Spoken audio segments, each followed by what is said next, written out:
Hello dear friends, welcome है आप सभी का तनु क्लासेस आर्ट को में। तो फाइनली आज हम लोग ऑब्जेक्टिव क्वेश्चन यानी एमसीक्यू कवर करेंगे साइकोलॉजी यानी मनोविज्ञान के। ये सभी क्वेश्चन से इंपॉर्टेंट क्वेश्चन है, बोर्ड एग्जाम के लिए काफी महत्वपूर्ण है। मतलब ये जो क्वेश्चन है ये सभी ऑब्जेक्टिव क्वेश्चन आपका ऑफिशियल मॉडल पेपर से लिया गया है और ये सभी क्वेश्चन से बोर्ड एग्जाम में पूछा जा चुका क्वेश्चन है, ठीक है। इसलिए मैं चाहूंगा कि आप सभी क्वेश्चन को डील करेंगे, सारे क्वेश्चन का आंसर को मेरे साथ कमेंट करते हुए चलेंगे, क्योंकि कमेंट करने से क्या होता है कि आपका जो कॉन्फिडेंस होता है वो मतलब हाई होने लगता है, वो मतलब बढ़ने लगता है। और कॉन्फिडेंस बढ़ना चाहिए, किसी भी चीज में आपको शक नहीं होना चाहिए, किसी भी चीज में आपको कंफ्यूजन नहीं होना चाहिए, ठीक है। तो चलिए स्टार्ट करते हैं। सबसे फर्स्ट क्वेश्चन आपका स्क्रीन पर। क्वेश्चन क्या कह रहा है कि मनोविज्ञान में किस व्यक्ति ने व्यक्तिगत भिन्नता के संप्रदाय को सर्वप्रथम प्रकाश में लाया, यानी who was the first psychologist to start testing of intelligence, ठीक है। ऑप्शन आपके सामने थॉर्नडाइक या फिर कैटल या फिर स्पेरमैन या फिर गाल्टन। ये चारों के चारों महान है, मतलब साइकोलॉजी में, साइकोलॉजी का अध्ययन करने में ये चारों के चारों क्या है, साइकोलॉजिस्ट हैं। तो यहाँ आपको राइट आंसर चूज करना है। देखिए जो राइट आंसर जो हो जाएगा वो हो जाएगा गाल्टन, यानी गाल्टन एक साइकोलॉजिस्ट थे, मतलब अच्छे जाने माने, मतलब वो मनोवैज्ञानिक थे, जिन्होंने क्या किया कि व्यक्तिगत भिन्नता के संप्रदाय को प्रकाश में लाया, मतलब सबके सामने लाया, ठीक है। तो ऑप्शन डी आपका राइट आंसर हो जाएगा फर्स्ट नंबर क्वेश्चन का। अब देखिए सेकंड नंबर क्वेश्चन हमको क्या पूछ रहा है कि प्रतिभाशाली बालक की सबसे बड़ी विशेषता क्या होती है, यानी the most important characteristics of genius child, यानी जीनियस चाइल्ड जो होता है, जो बच्चे होते हैं अच्छा तरह से बुद्धि वाला जो होता है, उसकी सबसे बड़ी जो विशेषता है, यानी सबसे बड़ा जो विशेषता है, सबसे बड़ा जो गुण है वो क्या होता है। ऑप्शन आपके सामने रखा गया है दृढ़ता या फिर सूझ या फिर मौलिकता या फिर संवेगात्मक परिपक्वता, यानी डिटर्मिनेशन, इंसाइट या फिर ओरिजिनलिटी या फिर इमोशनल, ठीक है। तो संवेगात्मक परिपक्वता किसको कहते हैं? देखिए संवेगात्मक परिपक्वता अगर जिस व्यक्ति में ज्यादा होता है तो वो व्यक्ति को किसी क्षेत्र में असफलता मिलने से या फिर किसी कोई घटना घट जाने से उस व्यक्ति के साथ उस पर ज्यादा प्रभाव नहीं पड़ता है, क्योंकि वह सांवेगिक रूप से ज्यादा, मतलब क्या होता है, डेवलप्ड होता है। अगर किसी के अंतर्गत सांवेगिक विकास हुआ है, अच्छी तरह से हुआ है, तो वो व्यक्ति को अगर कहीं असफलता मिले, कहीं अगर उनके साथ कोई दुर्भाग्यवश कोई घटना घट जाए, कोई व्यक्ति उनके साथ अन्याय कर ले, तो उन पर ज्यादा इफेक्ट नहीं पड़ता, उनको मतलब सहन करने की शक्ति होती है, मतलब उनका दिल जो होता है ना वो मजबूत होता है, ठीक है। तो इस तरह से राइट आंसर आपको चूज करना है। तो यहाँ जो राइट आंसर जो हो जाएगा क्वेश्चन का वो हो जाएगा बूझ, यानी इनसाइट, यानी सबसे बड़ी, यानी जो जीनियस चाइल्ड की जो विशेषता होती है, जो करेक्टर जो होता है, यानी इंपॉर्टेंट करेक्टर वो क्या होता है, इनसाइट होता है, यानी सूझ होती है, ठीक है। इस तरह से सेकंड नंबर क्वेश्चन का आपका ऑप्शन डी राइट आंसर हो जाएगा। अब देखिए थर्ड नंबर क्वेश्चन क्या करें कि पास मॉडल का विस्तारित रूप है। देखिए पास मॉडल के बारे में आपको ये क्वेश्चन जो है, पास मॉडल आपका चैप्टर जो है मनोविज्ञान का फर्स्ट चैप्टर मनोवैज्ञानिक गुणों में विभिन्नता से लिया गया है। जब तक आप इस चैप्टर का थ्योरी कंप्लीट नहीं करेंगे तब तक आप इस चैप्टर का ऑब्जेक्टिव क्वेश्चन एमसीक्यू आप सॉल्व नहीं कर पाएंगे, क्योंकि थ्योरी काफी इंपॉर्टेंट होता है। और ये फर्स्ट चैप्टर का आपको थ्योरी कंप्लीटली पढ़ा दिया गया है। आप नहीं देखें तो चैनल का प्लेलिस्ट में जाकर के देख सकते हैं, कवर कर सकते हैं, ठीक है, क्योंकि काफी इंपॉर्टेंट चैप्टर है आपका फर्स्ट चैप्टर साइकोलॉजी का। ऑप्शन आपके सामने दिया गया है, लेकिन मैं ऑप्शन नहीं बोलूंगा, यह डायरेक्ट आपको मैं आंसर बताता हूं। देखिए ये जो होता है योजना, अवधान, भाव प्रबोधन, समकालिक, अनुकार्मिक, ठीक है। ये जो है मतलब विस्तारित रूप है किसका, पास मॉडल का, किसका, पास मॉडल का, ठीक है। यानी ऑप्शन बी राइट आंसर हो जाएगा थर्ड नंबर क्वेश्चन का। अब देखिए क्वेश्चन नंबर फोर्थ की ओर बढ़ते हैं। क्वेश्चन क्या करा कि बुद्धि के पास मॉडल को प्रस्तावित किया। बुद्धि का पास मॉडल जैसा अभी हम लोग पढ़े, बुद्धि का पास मॉडल यानी PASS model of intelligence was proposed by, किसने प्रस्तावित किया भाई, ये कौन मनोवैज्ञानिक थे कि ये मतलब बुद्धि का प्रस्ताव मॉडल लेकर के आ गया। तो ये जो पास किए थे ये जेपी दास और नीलगिरी, यानी यहाँ नीलगिरी होगा, यहाँ जेपी दास और नीलगिरी किर्बी ने मिलकर के ये दोनों ये मॉडल को पास किए थे, पास मॉडल को यानी प्रोपोज्ड किए थे, ठीक है। तो इस तरह से फोर्थ नंबर क्वेश्चन का आपका राइट आंसर हो जाएगा ऑप्शन ए राइट आंसर हो जाएगा। अब नेक्स्ट क्वेश्चन की ओर सभी क्वेश्चन का आंसर को कमेंट करना है, बाद में हम कमेंट का रिव्यू करेंगे, जो आपका क्वेश्चन रहेगा उसका आंसर देने की हम कोशिश करेंगे। और कमेंट करने से जानते हैं कि कॉन्फिडेंस बढ़ता है, और बहुत सारे बच्चे ये सोचते होंगे कि कमेंट नहीं देखते, सारा कमेंट देखते हैं, हम सभी कमेंट का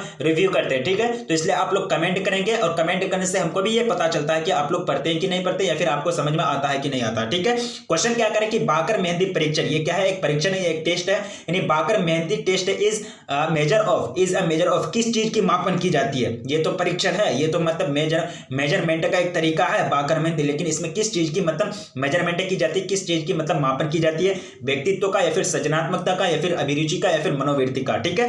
तो यहाँ जो राइट आंसर जो हो जाएगा वो हो जाएगा सृजनात्मकता, यानी क्रिएटिविटी का, यानी किस बच्चे में, किस आदमी में कितना ज्ञान अर्जित करने का मतलब तरीका होता है, कितना मतलब वो किसी चीज को समझ सकता है, कितना किसी चीज में अपना प्रदर्शन शो कर सकता है, कितना किसी चीज में किसी क्षेत्र में अपना कला को, स्किल्स को मतलब अच्छा तरह से बेहतर ढंग से मतलब डेवलप कर सकता है। ये सब क्या होता है, क्रिएटिविटी यानी सृजनात्मक होता है। इसको क्या कहेंगे, सृजनात्मक कहते हैं, हिंदी में क्रिएटिविटी कहते हैं। जिस बच्चे में क्रिएटिविटी ज्यादा होती है वो अच्छा तरह से मतलब सब कुछ कर पाता है, इस तरह से उनका डेवलप जो होता है अच्छा तरह से होता है। और छोटे बच्चों में ज्यादातर ध्यान दिया जाता है क्रिएटिविटी में, ठीक है, यानी ऑप्शन बी राइट आंसर हो जाएगा 5th नंबर क्वेश्चन का। अब नेक्स्ट क्वेश्चन की ओर, क्वेश्चन 6 से क्या करा कि रोजर्स के अनुसार आत्मा का विकास होता है बाल्यावस्था में या फिर शैशवावस्था में या फिर किशोरावस्था में या फिर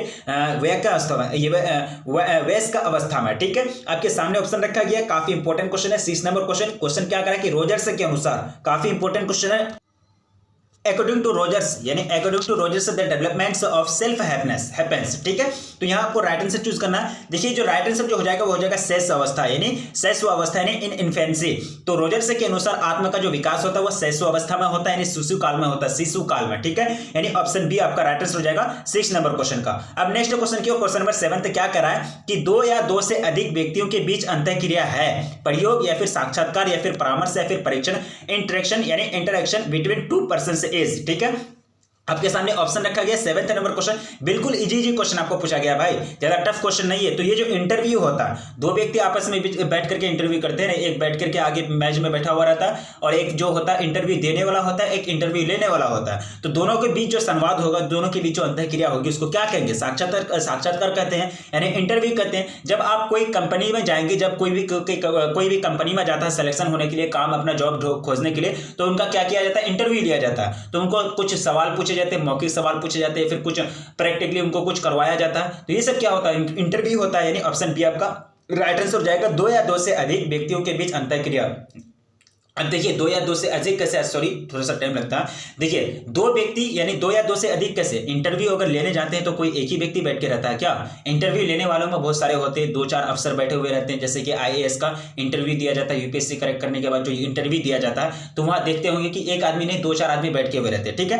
तो यहाँ जो इंटरव्यू देने वाला होता है और लेने वाला जो होता है वहां एक आदमी रहते हैं, 2 से अधिक रहते हैं। तो यह क्या होता है, यह इंटरव्यू कहलाता है, यानी अंतःक्रिया जो होती है इन सब के बीच क्या कहलाता है, इंटरव्यू यानी साक्षात्कार। ऑप्शन बी आपका राइट आंसर हो जाएगा 7th नंबर क्वेश्चन का। अब देखिए क्वेश्चन नंबर नेक्स्ट में क्या पूछा गया है कि संचार में कूट संकेतन की विशेषता कौन है। कूट संकेतन यानी संचार में जो कूट संकेतन की जो विशेषता होती है, जो प्रॉपर्टी होती है, वो आपको चूज करके बताना है, ठीक है। तो संचार में जो कूट संकेतन की जो विशेषता होती है वो होती है कूट संकेत में व्यक्ति अपने विचारों को विशेष अर्थ में प्रदान करती है। यानी कूट संकेत में क्या होता है कि कूट संकेत में व्यक्ति अपने विचारों को, अपने आइडियाज को, अपने भावों को, अपने शब्दों को क्या करता है, अपने विचारों को विशेष अर्थ में प्रदान करता है। विशेष यानी एक स्पेशल वर्ड में प्रदान करता है, स्पेशल मीनिंग के अंतर्गत वो प्रदान करता, प्रोवाइड करता, ठीक है। तो ऑप्शन क्या राइट आंसर हो जाएगा, ऑप्शन सी आपका राइट आंसर हो जाएगा 8 नंबर क्वेश्चन का। अब देखिए क्वेश्चन नंबर नेक्स्ट की ओर, क्वेश्चन नंबर नेक्स्ट कितना होगा, क्वेश्चन नंबर 9 चिपको आंदोलन संबंधित है। काफी इंपॉर्टेंट क्वेश्चन है, चिपको आंदोलन के बारे में आप पढ़े होंगे, आपको पॉलिटिकल साइंस राजनीति शास्त्र में भी आपको पढ़ने के लिए मिला होगा और ज्योग्राफी में भी आपको पढ़ने के लिए मिला होगा। चिपको आंदोलन तो आप सुने होंगे नाम, ठीक है। तो आपको राइट आंसर चूज करना है कि चिपको आंदोलन संबंधित है, यानी चिपको मूवमेंट इज रिलेटेड विद किससे, वनों के संरक्षण से, जल प्रदूषण से, शोर प्रदूषण से या फिर वायु प्रदूषण से। क्या हो जाएगा, वन के प्रदूषण से, यानी सॉरी वनों के संरक्षण से। वन में क्या होता था कि पेड़ों को काट लिया जाता था, पेड़ों को क्या होता था कि काट लिया जाता था। तो वहां के जहां जो पेड़ काटते थे जो लोग, तो वहां के स्थानीय जो लोग होते तो वो लोग इनका विरोध करते थे, ठीक है, यानी विरोध करते करते पेड़ से चिपक जाते थे। तो उसी नाम के आधार पर क्या पड़ गया, चिपको आंदोलन। पेड़ चिपको आंदोलन में जो लोग विरोध करते थे, यानी पेड़ की कटाई का विरोध करते थे, वो लोग क्या करते थे कि पेड़ से चिपक जाते थे और ये नाम क्या पड़ गया इसका, चिपको आंदोलन पड़ गया, ठीक है। यानी ऑप्शन ए राइट आंसर हो जाएगा 9th नंबर क्वेश्चन का। अब देखिए क्वेश्चन नंबर 10 क्या कह रहा है कि क्वेश्चन कह रहा है कि भारतीय परिप्रेक्ष्य में निर्धन किसे कहेंगे, भारतीय परिप्रेक्ष्य में निर्धन किसे कहेंगे भाई, who was poor in Indian context, ठीक है। आपके सामने ऑप्शन रखा गया, आमदनी कम और जीवन अपर्याप्त हो या फिर आमदनी अधिक हो, अधिक पर आवश्यकता कम, या फिर आमदनी और आवश्यकता दोनों अधिक हो, या फिर इनमें से कोई नहीं, ठीक है। 10th नंबर क्वेश्चन का देखिए ये जो हो गया आमदनी कम और जीवन अपर्याप्त, जीवन अपर्याप्त जो भारत के परिप्रेक्ष्य में यानी भारतीय परिप्रेक्ष्य में इन्हीं को क्या कहेंगे, निर्धन कहेंगे, जिनके पास धन नहीं हो, ठीक है। यानी ऑप्शन ए राइट आंसर हो जाएगा 10th नंबर क्वेश्चन का। Low income with insufficient life, insufficient मतलब क्या, अपर्याप्त मतलब अच्छी लाइफ नहीं, सार्थक लाइफ नहीं, यानी सार्थक जीवन नहीं, उनका जीवन में कोई ना कोई प्रॉब्लम, कोई ना कोई समस्या आते ही रहता है, ठीक है, उसी को कहते हैं अपर्याप्त यानी इनसफिशिएंट लाइफ, ठीक है। अब नेक्स्ट क्वेश्चन क्या पूछा गया कि भीड़ का परिमाण है, भीड़ का परिणाम है व्यक्तिगत स्वतंत्रता की में कमी, सामाजिक अंतःक्रिया पर नियंत्रण के अभाव की भावना, या फिर प्रदूषित वातावरण का भाव, या फिर स्थान के प्रति निषेधात्मक दृष्टिकोण। तो यहाँ जो राइट आंसर जो हो जाएगा वो हो जाएगा आपका प्रदूषित वातावरण का भाव। क्या होता है? प्रदूषित वातावरण का भाव। ज्यादा भीड़ होगा, ज्यादा लोग होंगे, अगर शहर में ज्यादा भीड़ होता है, ज्यादा जनसंख्या होता है, तो क्या होता है भाई? प्रदूषण फैलता है ना। तो क्या हो जाएगा? प्रदूषित वातावरण का भाव। ऑप्शन डी, ऑप्शन सी आपका राइट आंसर हो जाएगा 11वें नंबर क्वेश्चन का। अब नेक्स्ट क्वेश्चन की ओर बढ़ेंगे। आक्रामकता का कारक कौन नहीं है? मॉडलिंग, या फिर कुंठा, या फिर व्यवहारपरक औषधि, या फिर बच्चों का पालन पोषण, ठीक है। तो यहाँ जो राइट आंसर जो हो जाएगा वो हो जाएगा व्यवहारपरक औषधि यानी बिहेवियरल मेडिसिन, ठीक है। यानी आक्रामकता का कारक कौन नहीं है? व्यवहारपरक औषधि, ठीक है। यानी बाकी तीनों की तीनों क्या है? आक्रामकता का कारक है। अब आगे बढ़ेंगे क्वेश्चन नंबर 13 में पूछा गया कि पर्यावरण मनोविज्ञान अध्ययन कराता है। पर्यावरण जो मनोविज्ञान होता है इसमें क्या अध्ययन करते हैं भाई? वातावरण संबंधी मनोवैज्ञानिक विषय, या फिर वातावरणीय प्रदूषण, या फिर अंतर समूह व्यवहार, या फिर जीवन शैली एवं मनोवृत्ति। तो यहाँ जो राइट आंसर जो हो जाएगा वो हो जाएगा वातावरण संबंधी मनोवैज्ञानिक विषय। यानी वातावरण संबंधी मनोवैज्ञानिक विषय किसके अंतर्गत आता है? पर्यावरण मनोविज्ञान के अंतर्गत हम लोग इसी चीज का स्टडी करते हैं, अध्ययन करते हैं। नेक्स्ट क्वेश्चन क्या करा कि विश्व मानसिक स्वास्थ्य दिवस मनाया जाता है। कब मनाया जाता है? World mental health day is celebrated on, ठीक है, 21 अक्टूबर को, 11 अक्टूबर को, या फिर 31 अगस्त को, या फिर 21 नवंबर को। 14 नंबर क्वेश्चन। तो यहाँ जो राइट आंसर जो हो जाएगा वो हो जाएगा 11 अक्टूबर को। यानी करेक्ट आंसर क्या हो गया? 11 अक्टूबर को विश्व मानसिक स्वास्थ्य दिवस मनाया जाता है, ठीक है। अब नेक्स्ट क्वेश्चन नंबर 15 कह रहा है कि ध्वनि प्रदूषण का सर्वाधिक प्रभाव, यानी ध्वनि प्रदूषण का जो सबसे ज्यादा प्रभाव पड़ता है, ज्यादा इफेक्ट पड़ता है, वो कहां पड़ता है, ठीक है। अब इसके सामने ऑप्शन रखा गया, खींच में, या फिर नींद में चुभता, या फिर आंखों में दर्द, या फिर और वो दोनों, ठीक है। तो यहाँ आपको राइट आंसर चूज करना है 15 नंबर क्वेश्चन का। तो ये जो राइट आंसर जो हो जाएगा वो हो जाएगा ऑप्शन डी, यानी नींद में चुभता, उसके बाद आंखों में दर्द, यानी प्रदूषण का सर्वाधिक प्रभाव पड़ता है इसी में, ठीक है। इस तरह से राइट आंसर क्या हो गया? ऑप्शन डी आपका राइट आंसर हो जाएगा 15 नंबर क्वेश्चन का। क्वेश्चन नेक्स्ट कह रहा है कि नॉर्मन ट्रिपलेट, यानी नॉर्मन ट्रिपलेट का अध्ययन संबंधित है, किससे संबंधित है भाई? परोपकारिता से, या फिर सामाजिक सुकरीकरण से, या फिर सामाजिक श्रमावेन से, या फिर सामाजिक संघर्ष से, ठीक है। तो ये जो राइट आंसर जो हो जाएगा वो हो जाएगा सामाजिक सुकरीकरण से, यानी सुकरीकरण से, सामाजिक सुकरीकरण से, यानी सोशल फैसिलिटेशन से, ठीक है। यानी ऑप्शन बी राइट आंसर हो जाएगा 16 नंबर क्वेश्चन का। अब नेक्स्ट क्वेश्चन कितना होगा? क्वेश्चन 17 कह रहा है कि निम्नलिखित में से किस समूह में निष्ठा का भाव अधिक होता है? किस समूह में भाई? संदर्भ में समूह में, या फिर चल समूह में, या फिर बाह्य समूह में, या फिर अंतर समूह में, ठीक है। आपके सामने ऑप्शन रखा गया। तो यहाँ जो राइट आंसर जो हो जाएगा वो हो जाएगा अंतर समूह में। किसमें? यानी इन ग्रुप में। यानी इन ग्रुप में क्या होता है कि निष्ठा का भाव जो होता है सबसे ज्यादा होता है, यानी निष्ठा का जो एक तरह से प्रवृत्ति होती है वो क्या होती है? सबसे ज्यादा होती है। ऑप्शन डी राइट आंसर हो जाएगा 70 नंबर क्वेश्चन का। अब नेक्स्ट क्वेश्चन की ओर। क्वेश्चन क्या करा कि निम्नलिखित में से कौन द्वितीयक समूह नहीं है, ठीक है। राजनीतिक दल, या फिर विद्यालय, या फिर औद्योगिक संगठन, या फिर इनमें से कोई नहीं। तो यहाँ जो द्वितीयक समूह नहीं होगा वो हो जाएगा विद्यालय। ये क्या है? द्वितीयक समूह नहीं है। ऑप्शन बी आपका राइट आंसर हो जाएगा। सिंपल क्वेश्चन पूछा गया, ज्यादा टफ क्वेश्चन नहीं है। अब देखिए क्वेश्चन नंबर 19 क्या कह रहा है कि पूर्वाग्रह में घटकों की जो संख्या होती है वो कितना होती है? पूर्वाग्रह में घटकों की संख्या होती है 3, या फिर 5, या फिर 2, या फिर 4, ठीक है। आपके सामने ऑप्शन रखा गया है। ये जो राइट आंसर जो हो जाएगा 19 नंबर क्वेश्चन का वो हो जाएगा 3। कितनी होती है? टोटल 3, यानी घटक होते हैं, 3 कंपोनेंट्स होते हैं। ऑप्शन क्या राइट आंसर हो जाएगा? ऑप्शन ए राइट आंसर हो जाएगा 19 नंबर क्वेश्चन का। अब नेक्स्ट 20 में पूछा गया कि मनोवृत्ति से तात्पर्य है, यानी एटीट्यूड रिफर्स टू, यानी मनोवृत्ति जिसको बोलते हैं, इससे क्या तात्पर्य है भाई? व्यवहार में परिवर्तन, या फिर मूल्यों में परिवर्तन, या फिर मत का निर्माण, या फिर इनमें से कोई नहीं। सिंपल सी बात है, व्यवहार में परिवर्तन, यानी व्यवहार में किसी हम लोग बोलते हैं ना, कोई अगर मेरे साथ अगर अच्छा व्यवहार नहीं करता है, फिर किसी के साथ कोई अगर अच्छा नहीं व्यवहार करता, तो वो क्या बोलते हैं कि एटीट्यूड हो गया, एटीट्यूड, ठीक है, यानी एटीट्यूड आ गया बंदे में, ठीक है। तो यही चीज, यानी व्यवहार में परिवर्तन, यानी एटीट्यूड जो रिफर्स से करता है वो चेंज इन बिहेवियर, यानी व्यवहार में परिवर्तन को रिफर्स करता है। तो मनोवृत्ति से तात्पर्य क्या हो जाएगा? व्यवहार में परिवर्तन। ऑप्शन ए आपका राइट आंसर हो जाएगा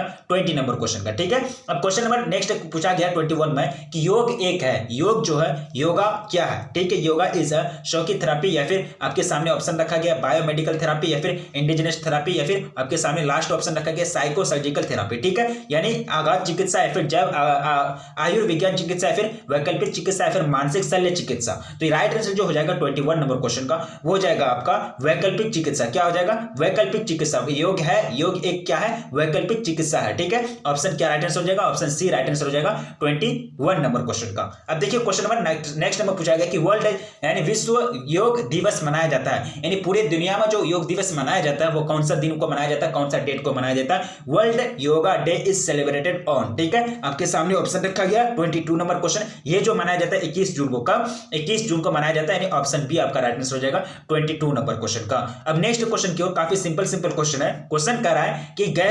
गैस्ट्राल्ट चिकित्सा एक प्रकार का है, यानी गैस्ट्राल्ट चिकित्सा एक प्रकार का है। क्या है भाई? समूह चिकित्सा या फिर व्यक्तिगत चिकित्सा या फिर अंशतः समूह तथा अंशतः व्यक्तिगत चिकित्सा या फिर न समूह चिकित्सा न व्यक्तिगत चिकित्सा। ठीक है, 23 नंबर क्वेश्चन। तो ये जो है ये समूह चिकित्सा क्या है? मतलब ग्रुप थेरेपी है, यानी जो है गैस्ट्राल्ट चिकित्सा एक प्रकार का क्या है? समूह चिकित्सा है। ऑप्शन ए आपका राइट आंसर हो जाएगा 23 नंबर क्वेश्चन का। नेक्स्ट क्वेश्चन की ओर बढ़ेंगे। क्वेश्चन क्या करा कि इनमें कौन मादक द्रव्य नहीं है? ठीक है, मादक द्रव्य। ठीक है, कोकेन या फिर कॉफी या फिर स्मैक या फिर अफीम। देखिए मैं द्रव्य का बात कर रहा हूं, द्रव्य का मतलब होता है पदार्थ। ठीक है, जो आपके यहाँ हम द्रव्य की बात करते हैं तो द्रव्य का मतलब क्या होता है? मैटर भी होता है, पदार्थ भी होता है। अगर ये द्रव्य की बात की जाए तो ये द्रव्य की बात की जाए तो इसका मतलब होता है लिक्विड। क्या होता है? लिक्विड। ठीक है, यानी जो बहने वाला होता है। पानी क्या है? लिक्विड है। ठीक है, यानी अवस्था, द्रव अवस्था, उसके बाद ठोस अवस्था, उसके बाद गैसीय अवस्था। ठीक है, हम लोग अवस्था पढ़े हैं। उसके बाद इसका क्या होता है? द्रव अवस्था यानी लिक्विड कहते हैं। द्रव्य का मतलब होता है मैटर यानी सब्सटेंस। ठीक है, तो ये अंतर आपको समझना है। और अगर बैंक की बात की जाए अर्थव्यवस्था में, यही द्रव्य का मतलब होता है कैश, यानी जो पैसा हम लोग रखते हैं यही द्रव्य का मतलब कैश भी होता है। बैंक में अगर जाएंगे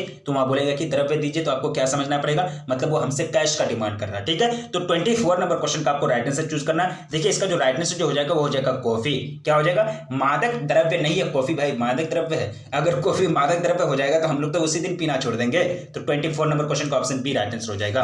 अब देखिए क्वेश्चन नेक्स्ट क्या करा कि द्विध्रुवीय विकार के दो ध्रुव है, यानी द्विध्रुवीय विकार के दो ध्रुव है। ऑप्शन आपके सामने रखा गया। तो ये जो राइट आंसर जो हो जाएगा वो हो जाएगा आपका मनोग्रस्ति तथा बाध्यता, यानी मनोग्रस्ति तथा बाध्यता क्या है? द्विध्रुवीय विकार के दो ध्रुव होते हैं, मनोग्रस्ति और बाध्यता। ऑप्शन बी आपका राइट आंसर हो जाएगा 25 नंबर क्वेश्चन का। नेक्स्ट क्वेश्चन की ओर, क्वेश्चन पूछा गया कि इनमें कौन असामान्यता, क्या क्वेश्चन पूछा गया कि इनमें कौन असामान्यता के जैविकीय कारण नहीं है? ठीक है, शारीरिक संरचना या फिर आरंभिक वंचन या फिर आनुवांशिकता या फिर अंतःस्रावी ग्रंथियों का प्रभाव। तो 26 नंबर क्वेश्चन का जो राइट आंसर जो हो जाएगा वो हो जाएगा आरंभिक वंचन। क्या हो जाएगा? आरंभिक वंचन जो है असामान्यता के जैविकीय कारण नहीं है। ऑप्शन बी आपका राइट आंसर हो जाएगा 26 नंबर क्वेश्चन का। क्वेश्चन नेक्स्ट क्या कह रहा है कि एडलर के मनोवैज्ञानिक को क्या कहा गया है?